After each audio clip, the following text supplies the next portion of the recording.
A dispute has emerged in Karnataka's Yadgir district over the alleged unapproved release of Krishna river water from the Basavasagara Narayanapura reservoir to Telangana.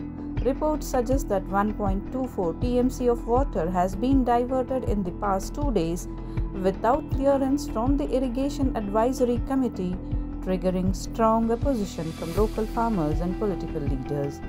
As summer approaches, farmers in the Krishna Basin worry about a growing water crisis, fearing shortages in Yadgir and Raichur districts. Locals are upset with the Karnataka government and Irrigation Department, accusing them of favoring Telangana over their own farmers. There are also claims that officials release the water based on verbal orders instead of following proper procedures. BJP leader Raju Gowda has slammed the government, calling the water release a betrayal of Karnataka's farmers. He questioned why it was done without official approval, noting that even a small release needs clearance from top officials. The timing of the release at night has also raised suspicions, with claims that it was done to avoid farmers noticing. There are also concerns that Yadgir and Raichur officials may not have requested the release and that it might have been arranged after talks between Telangana's Chief Minister and Karnataka's Irrigation Minister. The opposition has pointed out contradictions in the government's statements, questioning how water was suddenly available for release when the reservoir had reportedly been low on March 23. Farmers struggling with water shortages have demanded that water be diverted to local canals until April 10 to save their crops. If this does not happen, they are planning protest, including a tractor march and a blockade of the Irrigation Department. Karnataka Deputy Chief Minister and Irrigation Minister D.K. Shivkumar has defended the decision, saying the water release was part of a mutual agreement between states and was officially approved. He has dismissed allegations of secrecy and accused the opposition of playing politics. Despite these assurances, frustration among farmers and the public is growing as water levels continue to drop. The lack of an Irrigation Advisory Committee meeting before the release and the bypassing of official procedures have only added to public anger, increasing demands for accountability from the government. No, I am telling you, there is no identity here. There is no identity here. ನಾವು ಅವ್ರಿಗೆ ನೀರು ಕೊಡೋದು, ಅವರು ನಮ್ಗೆ ಸಹಾಯ ಮಾಡೋದು, ಮಹಾರಾಷ್ಟ್ರ ಇರ್ಬೋದು, ತೆಲಂಗಾಣ ಇರ್ಬೋದು, ಆಂಧ್ರ ಇರ್ಬೋದು, ಅಕ್ಕಪಕ್ಕ ರಾಜ್ಯಗಳಲ್ಲಿ ಬೇಕಾದಷ್ಟು ನಮಗೂ ಅವ್ರಿಗೂ ಮೊದಲಿಂದನೂ ಕೊಟ್ಕೊಂಡು ಬಂದಿದ್ದೇವೆ. ಅವರು ನಮಗೆ ಕೆಲವು ಸಂದರ್ಭದಲ್ಲಿ ಸಹಕಾರ ಕೊಟ್ಟಿದ್ದಾರೆ. ನಾನು ಎಮರ್ಜೆನ್ಸಿಗೆ 1 TMCಗೆ ರಿಲೀಸ್ ಮಾಡಿದ್ದೀನಿ. There is no unofficial release. I have signed the paper myself. ಅವರೆಲ್ಲ ಬಂದು, ಮಿನಿಸ್ಟರ್ಸ್ ಎಲ್ಲ ಬಂದು ಪರ್ಸನಲಾಗಿ ರಿಕ್ವೆಸ್ಟ್ ಮಾಡಿದರು. ಇರಿಗೇಷನ್ ಮಿನಿಸ್ಟ್ರು ಪರ್ಸನಲಾಗಿ ಮಾತಾಡಿದರು. ಸೊ ಅವರೆಲ್ಲ ಬಂದು ಪರಿಸ್ಥಿತಿನ ತಿಳ್ಕೊಂಡು ನಮ್ಮ ಬಾರ್ಡ್ರ್ ಏರಿಯಲ್ಲಿ ನಮ್ಮ ನೀರಿನ ಪರಿಸ್ಥಿತಿನ ಗಮನದಲ್ಲಿ ಇಟ್ಕೊಂಡು ನಾವು ಅವ್ರಿಗೆ ಕೆಲವು ಕೊಟ್ಟಿದ್ದೀವಿ. ಅದರಲ್ಲೇನು ಎಮರ್ಜೆನ್ಸಿ ಕೆಲವು ಕ್ರಾಪ್ ಇರ್ಬೋದು, ಕುಡಿಯೋ ನೀರಿಗೆ we have to help them, will help them. ಅವ್ರಿಗೂ ಸಂದರ್ಭ ಬಂದಲ್ಲಿ ನಮಗೂ ಬೇರೆ ಕಡೆ ಎಕ್ಸ್ಟ್ರಾ ರಿಲೀಸ್ ಮಾಡೋಂಥ ಸಂದರ್ಭದಲ್ಲಿ ಕೃಷ್ಣಾಗೆ ಅವರು ಕೂಡ ನಮ್ಗೆ ಸಹಾಯ ಮಾಡೋದಂಥ ದಾಖಲೆಗಳೆಲ್ಲ ಇದೆ.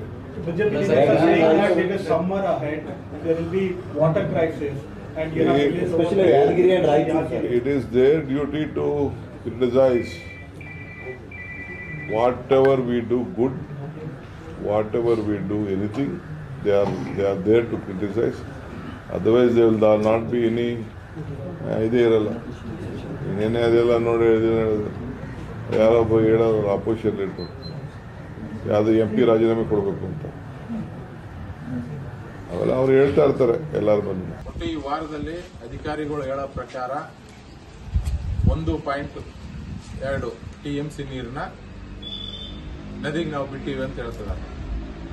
ಬಿಡಬೇಕಾದ್ರೆ ನೀರು 1 ಕ್ಯೂಸೆಕ್ಸ್ ನೀರು ಬಿಡಬೇಕಾದ್ರೂ ಮುಖ್ಯಮಂತ್ರಿಗಳ ಆದೇಶ ಬೇಕಾಗ್ತದೆ, ಇಲ್ಲ ನೀರಾವರಿ ಸಚಿವರ ಆದೇಶ ಬೇಕಾಗ್ತದೆ, ಇಲ್ಲ ಸಲಹೆ ಸಮಿತಿಯ ಅಧ್ಯಕ್ಷರಾದ ತಿಮ್ಮಾಪುರ್ ಸರ್ ಅವರ ಆದೇಶ ಬೇಕಾಗ್ತದೆ.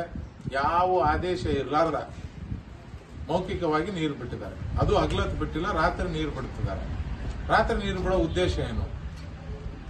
ಹಗಲತ್ತಾದ್ರೆ ಎಲ್ಲ ರೈತರಿಗೆ ಜನರಿಗೆ ಗೊತ್ತಾಗ್ತಾನೆ ಒಂದು ಉದ್ದೇಶ ಬಿಡ್ತಿದ್ದಾರೆ. ಈಗ ಕೇಳಿದ್ರಿಲ್ಲ, ಈ ಕೆಳಗಳ್ಳಿಯಲ್ಲಿ ನೀರಿಲ್ಲ, ಅದಕ್ಕೋಸ್ಕರ ನೀರು ಕೇಳ್ತಿದ್ದಾರೆ ಅಂದ್ರೆ ಯಾರು ಯಾದಗಿರಿ ಜಿಲ್ಲಾಧಿಕಾರಿಗಳು ಏನಾರ ರಿಕ್ವೆಸ್ಟ್ ಮಾಡಿದ್ರು ಅಥವಾ ರಾಯಚೂರು ಜಿಲ್ಲಾಧಿಕಾರಿಗಳು ಏನಾರ ರಿಕ್ವೆಸ್ಟ್ ಮಾಡಿದ್ರು? ಯಾರು ರಿಕ್ವೆಸ್ಟ್ ಮಾಡಿಲ್ಲ. ಇವರು ಆಂಧ್ರಕ್ಕೆ ನೀರು ಬಿಡೋಕ್ಕೋಸ್ಕರ ಆಂಧ್ರದ ಸಚಿವ ಮುಖ್ಯಮಂತ್ರಿಗಳು, ತೆಲಂಗಾಣದ ಮುಖ್ಯಮಂತ್ರಿಗಳು, ತೆಲಂಗಾಣದ ನೀರಾವರಿ ಸಚಿವರು, ಇಲ್ಲಿರುವಂತಹ ನೀರಾವರಿ ಸಚಿವರಿಗೆ ನಮ್ಮ ಕರ್ನಾಟಕ ನೀರಾವರಿ ಸಚಿವರಿಗೆ ಮಾತಾಡಿದಕ್ಕೋಸ್ಕರ ಮೌಖಿಕವಾಗಿ ಆದೇಶ, ಫೋನ್ ಮುಖಾಂತರ ಆದೇಶ ಕೊಟ್ಟದಕ್ಕೆ ನೀರು ಬಿಡ್ತಿದ್ದಾರೆ. ಇದು ನಿಜಕ್ಕೂ ನಮ್ಮ ಕರ್ನಾಟಕ ರೈತರಿಗೆ ಮಾಡ್ತಿರುವಂತಹ ಅನ್ಯಾಯ. ಅದ್ರಾಗೆ ಸ್ಪೆಷಲಿ ರಾಯಚೂರು ಯಾದಗಿರಿ ಜಿಲ್ಲೆ ರೈತರಿಗೆ ಮಾಡ್ತಿರುವಂತ ಅನ್ಯಾಯ. ನಿಜಕ್ಕೂ ಇದು ಬಹಳ ಒಳ್ಳೇದಲ್ಲ, ಬಹಳ ಕೆಟ್ಟದ್ದು. ಯಾಕಂದ್ರೆ ಇಲ್ಲೇ ನಮ್ಮ ರೈತರ ಬೆಳೆ ಒಣಗ್ತಿದಾವ, ನೀರು ಕೊಡಕ್ಕೆ ರೆಡಿ ಇಲ್ಲ. ನಿನ್ನೆ ಸಾಕಷ್ಟು ಜನ ಫೋನ್ ಹಚ್ಚಿದ್ರು, ಡೈಲಿ ಫೋನ್. ಕನ್ನಳ್ಳಿ ರೈತರು ದಿನ ಫೋನ್ ಹಚ್ತಾರೆ. ಹೋಗಿ ಅವ್ರು ಕನ್ನಳ್ಳಿ ರೈತರು ಗೇಟಿಗೆ ನೀರು ಕೇಳಿದ್ರೆ ಬಿಡಂಗ್ಲ ಏನ್ ಮಾಡ್ತಾರೆ ಮಾಡಿಕಾರೆ ಅಂತ ಅಧಿಕಾರಿಗಳು ಉತ್ತರ ಕೊಡುವಂತ ಕೆಲಸ ಮಾಡ್ತಾರೆ.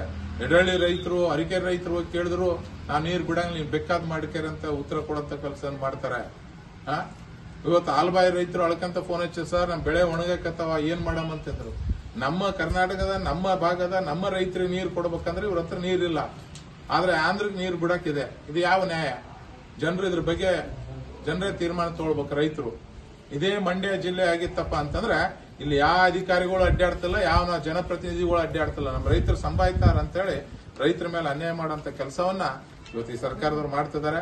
ಈ ಸರ್ಕಾರಕ್ಕೆ ನಾನು ಎಚ್ಚರಿಕೆಗೊಳ್ತೇನೆ, ದಯವಿಟ್ಟು ನೀವು ಗೆದ್ದಿರೋಂಥದ್ದು, ನೀವು ಮುಖ್ಯಮಂತ್ರಿಗಳಾಗಿರೋದು, ನೀವು ನೀರಾವರಿ ಸಚಿವರಾಗಿರೋದು ಕರ್ನಾಟಕದ ಜನರ ಓಟಿಂದ, ಕರ್ನಾಟಕ ರೈತರ ಓಟಿಂದ. ಅದನ್ನ ಬಿಟ್ಟು ನೀವು ಆಂಧ್ರಕ್ಕೆ ಏನೋ ನಿಮ್ ಫ್ರೆಂಡ್ಶಿಪ್ ಬಾಳ ಅದ, ನೀವು ಹೋಗಲಿ ಉಸ್ತುವಾರಿ ಆಗಿದ್ರಿ, ನಿಮ್ ಸರ್ಕಾರ ಬಂದ ಅಂತೇಳಿ ನಮ್ಮ ಜನರಿಗೆ ಕೊಲೆ ಮಾಡಂತ ಕೆಲಸ ದಯವಿಟ್ಟು ತಾವು ಮಾಡಬಾರ್ದಂತ ಈ ಮೂಲಕ ರಿಕ್ವೆಸ್ಟ್ ಮಾಡ್ತೇನೆ. ಅದೇ ತರ ಮಾರ್ಚ್ 23ಕ್ಕೆ ನೀವು ನೀರು ಬಂದ್ ಮಾಡ್ತಿದ್ರಿ. ಕಾರಣ ಏನು ಕೊಟ್ಟಿದ್ರಿ? ಡ್ಯಾಮ್ ನೀರಿಲ್ಲ ಅಂತ ಕೊಟ್ಟಿದ್ರಿ. ಈಗ ಆಂಧ್ರಕ್ಕೆ ನೀರು ಬಿಡಕ್ ನಿಮ್ಮ ಹತ್ರ ಹೆಂಗ್ ಬಂತು ನೀರು? ರಾತ್ರಿ ನೀರು ಬಿಡಕಾದ್ರೆ, ಆಂಧ್ರಕ್ಕೆ ಬಿಡ್ಬೇಕಾದ್ರೆ ನಿಮ್ಗೆ ನೀರಾದ. ಅದೇ ಕರ್ನಾಟಕಕ್ಕೆ ಅಂದ್ರೆ ನಮ್ಮ ರೈತರಿಗೆ ನೀರಿಲ್ಲ. ಈ ಮೂಲಕ ನಿಮ್ಗೆ ಒಂದು ಮನವಿ ಮಾಡಿಕೊಳ್ತಾನೆ, ದಯವಿಟ್ಟು ಏಪ್ರಿಲ್ 10ನೇ ತಾರೀಕುವರೆಗೆ ನೀರು ಬಿಡಬೇಕು. ಅಂದಾಗ ಮಾತ್ರ ನಮ್ಮ ಬೆಳೆ ಬರ್ತಾವ. ಇಲ್ಲಾಂದ್ರೆ ನಮ್ಮ ರೈತರೆಲ್ಲರೂ ಸತ್ತು ಹೋಗಂತ ಕೆಲಸ ಆಗ್ತಾ. ಏಪ್ರಿಲ್ 10ನೇ ತಾರೀಕುವರೆಗೆ ನೀರು ಬಿಡ್ರಿ, ಇಲ್ಲಾಂದ್ರೆ ನಮ್ಮ ಭಾಗದ ರೈತರಿಗೆ ವಿಷ ಕೊಡೋಂತ ಕೆಲಸವನ್ನು ಮಾಡ್ರಿ. ಆಲ್ರೆಡಿ ಕೊಟ್ಟು ಬಿಟ್ಟಿರಿ, ಇನ್ನೊಂದ್ ಸ್ವಲ್ಪ ವಿಷ ಕೊಟ್ಟು ಸಹಾಯ ಬಿಡಂತ ಕೆಲಸವನ್ನು ಮಾಡ್ರಿ. ದಯವಿಟ್ಟು ಹಂಗ್ ಮಾಡಕ್ ಹೋಗ್ಬೇಡ್ರಿ. ನಿಮ್ಗೆ ಮನವಿ ಮಾಡ್ತೇನೆ, ಏಪ್ರಿಲ್ 10ರವರೆಗೆ ನೀರು ಬಿಡೋಕೆ ಒಂದೇಳೆ ಬಿಡಲಿಲ್ಲಪ್ಪ ಅಂತಂದ್ರೆ, ಮಾರ್ಚ್ 10ನೇ ತಾರೀಕು ಒಳಗೆ ನೀವು ತೀರ್ಮಾನ ತಗೊಳ್ಳಿಲ್ಲ ಅಂತಂದ್ರೆ, ನಾವು ಹುಣಸಗಿ ಮುಖಾಂತರ, ಹುಣಸಗಿಯಿಂದ ನಾರಾಯಣಪುರವರೆಗೆ ಎಲ್ಲಾ ರೈತ ಸಂಘಟನೆಗಳ ಜೊತೆ ಸೇರಿ, ರೈತರ ಜೊತೆಗೆ ಸೇರಿ ಟ್ರ್ಯಾಕ್ಟರ್ ಚಳವಳಿ ಮಾಡ್ತೇವೆ. ಬಂದು ಈ ಆಫೀಸ್ ಮುಂದೆ ನಾವು ಮುತ್ತಿಗೆ ಹಾಕಂತ ಕೆಲಸವನ್ನು ಮಾಡ್ತೇವೆ, ಧರಣಿ ಮಾಡಂತ ಕೆಲಸವನ್ನು ಮಾಡ್ತೇವೆ. ಅದಕ್ಕೋಸ್ಕರ ಮಾರ್ಚ್ 10ರೊಳಗೆ ನೀವು ತೀರ್ಮಾನ ತಗೊಳ್ಳಿಲ್ಲ ಅಂದ್ರೆ ಉಗ್ರವಾಗಿ ನಾವು ಹೋರಾಟ ಮಾಡಂತ ರೈತರ ಜೊತೆಗೆ ಸೇರಿ ಉಗ್ರವಾಗಿ ಹೋರಾಟ ಮಾಡ್ತೇವೆ. ಯಾಕಂದ್ರೆ ರೈತರ ಜೀವನ ನಮಗೆ ಬಹಳ ಮುಖ್ಯ. ರೈತರಿದ್ರೆ ನಾವು ಇರ್ತೀವಿ. ನಾವು ಅಧಿಕಾರದಾಗಿರೋಂಥ ಸಂದರ್ಭದಲ್ಲಿ ನಮ್ಮ ಸರ್ಕಾರ ಏನಾದರೂ ತೀರ್ಮಾನ ಹಿಂಗೆ ತಗೊಂಡ್ರೆ ಅದ್ರ ವಿರುದ್ಧ ಹೋರಾಟ ಮಾಡಿ ನಮ್ಮ ರೈತರಿಗೆ ನ್ಯಾಯ ಕೊಡಿಸಂತ ಕೆಲಸವನ್ನ ನಾವು ಅಧಿಕಾರದಲ್ಲಿ ಇದ್ದಂಗೆ ನಾವು ಮಾಡಿದ್ದೇವೆ. ಸ್ವತಃ ಮುಖ್ಯಮಂತ್ರಿಗಳು, ಆವಾಗಿನ ಮುಖ್ಯಮಂತ್ರಿಗಳು ಅಂತ ನಮ್ಮ ಕುಮಾರಸ್ವಾಮಿ ಅಣ್ಣವರು ಫೋನ್ ಹಚ್ಚಿ ಹೇಳಿದ್ರು, ಇಲ್ಲ ಯಾರ್ಯಾರಿಗೆ ಒಂದು ಸ್ವಲ್ಪ ನೀರು ಬಿಡ್ರಿ ಅಂತಂದು. ಇಲ್ಲ ಸರ್, ನಾವು ನೀರು ಬಿಡೋದಂಗಿಲ್ಲ, ಬಿಟ್ರೆ ಎಲ್ಲ ರೈತರಿಗೆ ಬಿಡ್ಬೇಕಾಗ್ತ ಅಂತೇಳಿ ಮುಖ್ಯಮಂತ್ರಿಗಳಿಗೆ ಕನ್ವಿನ್ಸ್ ಮಾಡಂತ ಕೆಲಸ ಆ ದಿನದಲ್ಲಿ ನಾವು ಮಾಡಿದ್ದೇವೆ. ಆದ್ರೆ ಇವತ್ತಿದ್ದಂತ ಜನಪ್ರತಿ ಯಾರು ಲಕ್ಷ್ಯ ಕೊಡ್ತಿಲ್ಲ, ರೈತರ ಬಗ್ಗೆ ಕೇರೆ ಮಾಡ್ತಿಲ್ಲ. ಇಷ್ಟು ಇಲ್ಲಿಗಲ್ ಆಗಿ ನೀರು ಬಿಟ್ರು ಜಿಲ್ಲೆಯವರಾಗಿರ್ಬೋದು, ತಾಲೂಕಿನವರಾಗಿರ್ಬೋದು, ಯಾರು ಅದ್ರ ಬಗ್ಗೆ ಚಕಾರ ಶಬ್ದ ಎತ್ತಿಲ್ಲ. ಅದಕ್ಕೋಸ್ಕರ ದಯವಿಟ್ಟು ರೈತರೇ ನೀವು ಎಚ್ಚರಗೊಳ್ಬೇಕು.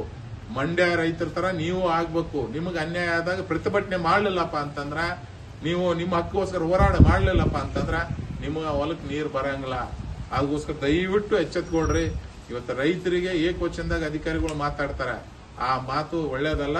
ಮುಂದಿನ ದಿನ ನೀವು ಅನುಭವಿಸ್ತೀರಿ. ನಾನು ಮುಖ್ಯಮಂತ್ರಿಗಳಿಗೆ, ನೀರಾವರಿ ಸಚಿವರಿಗೆ, ಜಿಲ್ಲಾ ಉಸ್ತುವಾರಿ ಸಚಿವರಿಗೆ ದಯವಿಟ್ಟು ಕೈ ಜೋಡಿಸಿ ನಾವು ಮನವಿ ಮಾಡಿಕೊಳ್ತಾನೆ, ದಯವಿಟ್ಟು ನಮ್ಮ ರೈತರನ್ನ ಕಾಪಾಡಂತ ಕೆಲಸವನ್ನು ಮಾಡ್ರಿ. ಏಪ್ರಿಲ್ 10ರವರೆಗೆ ನೀರು ಬಿಡಂತ ಕೆಲಸ ಮಾಡಿ. ಇಲ್ಲಪ್ಪ ಅಂತಂದ್ರೆ ನಾವೇನ್ ಮಾಡ್ಬೇಕು ನಮ್ಗೆ ಗೊತ್ತು, ಯಾವ ತರ ಹೋರಾಟ ಮಾಡ್ಬೇಕು, ನಮ್ಮ ರೈತರು ನೀರು ಒದಗಿಸ್ಕೊಡ್ಬೇಕು ಗೊತ್ತಾದ ಆ ಹೋರಾಟ ನಾವು ಮಾಡ್ತೇವೆ ಅಂತ ಈ ಮುಖಾಂತರ ನಿಮ್ಗೆ ಹೇಳಕ್ ನಾವು ಇಚ್ಛೆ ಪಡ್ತೀವಿ.